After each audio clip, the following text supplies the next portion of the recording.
a boycott. What do you make of that as somebody who's in a leadership position in Georgia? Do you think that either the state or these companies should be boycotted?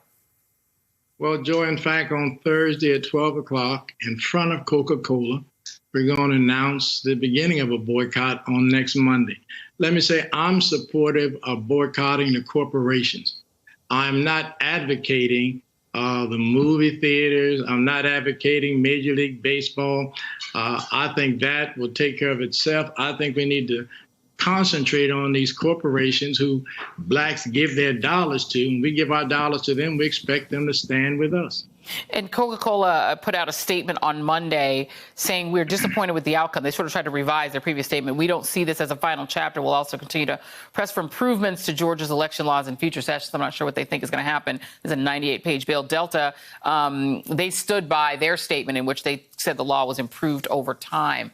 When it comes to boycotts, Andrew Young, the great Andrew Young, has made a point. We're saying that he pointed out that, you know, the economy in Georgia is larger than the economy in South Africa, which, of course, was subject to pretty significant boycotts. We're the 44th economy in the world. And he says, you can quote me, I don't know why anybody wants to F with that. He put it that way very colorfully.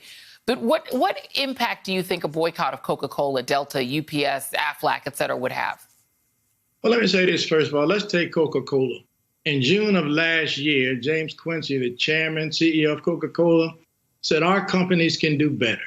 We must stand with Black Lives Matter movement as allies and support other social justice causes. Our companies can do better. Well, here's a chance for them to do better, and they flunked it. Let's take Delta Airlines. Delta Airlines sent out an in-house memo where they actually praised the passage of this bill. And these statements released today or yesterday, they only seek to give cover to the fact that they have failed the Black and brown community by supporting our quest not to have our votes suppressed. And I don't think we can let that go unchallenged. We cannot act as if that's okay, we'll do better next time. And are they the only companies that are going to face this? Because as I mentioned, there are lots of companies. There's UPS, there's Aflac. Can we expect these boycott calls to grow beyond Delta and Coca-Cola? Yes, I think there are. In fact, we're trying to arrange a virtual meeting with corporate executives across the country, because this is not just a Georgia problem. Including Iowa and Georgia, there are 41 other states which have bills similar to these on the books. This is really a threat to our democracy, number one. And number two, we need to call it what it is. It's racist. If Republicans had won, these bills would not have been introduced. When these laws work for them, which in fact they passed before, when they worked for them, they were fine. When they work for us, all of a sudden there's something wrong with them. And the most ludicrous thing is all this legislation is based on a lie told by the former liar-in-chief.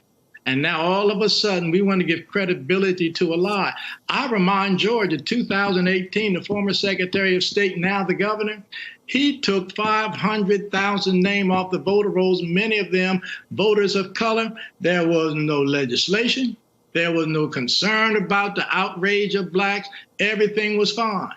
But now when they lose, all of a sudden there's no integrity and we have to do something about it. That is absolute foolishness. Hey, thanks for watching our YouTube channel. You should know that you can follow today's top stories and breaking news and catch up on your favorite MSNBC shows all in one place. Download the NBC News app today.